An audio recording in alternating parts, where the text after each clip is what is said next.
রান্না করব শাকের ছেঁচড়া। তার জন্য লাগছে নোটে শাক, বেগুন, সজনে ডাঁটা, উচ্ছে, মশলা বলতে আদা বাটা আর পোস্ত বাটা। সব সবজিগুলো কাটা হয়ে গেছে, ধুয়ে রেখেছি। মশলাটা করে নেব। প্রথমে কড়াইতে দিয়ে দেবো সর্ষের তেল। বলে রাখি এই তরকারিটাতে মানে এই শাকের তরকারিটাতে একটু তেল বেশি লাগবে। তো প্রথমে তেলটা দিয়ে দিলাম, তেল গরম হয়ে গেছে, 5 ফোড়ন আর শুকনো লঙ্কা দিয়ে দিলাম। তারপরে আমি উচ্ছে দিয়ে দিলাম। উচ্ছেটা ভালো করে ভেজে নিয়ে তারপরে দিয়ে দেবো বেগুন।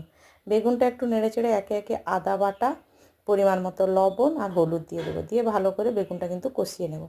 কষানো হয়ে গেলে দিয়ে দেবো সজনে ডাঁটা আর কয়েকটা কাঁচা লঙ্কাও দিয়ে দেবো। তারপরে আমি দিয়ে দেবো শাক। শাক দিয়ে ভালো করে নেড়েচেড়ে ঢাকনা দিয়ে দেবো। জল দেবো না এই কারণে শাক থেকেই জল বেরোবে। তো তোমরা দেখো জল বেরিয়ে গেছে, ভালো করে খুন্তি দিয়ে ঘেঁটে নেব। তারপরে দিয়ে দেবো পোস্ত বাটা। পোস্ত বাটা দিয়ে বাটি ধুয়ে আর একটু জল দিয়ে ভালো করে কষিয়ে নেব।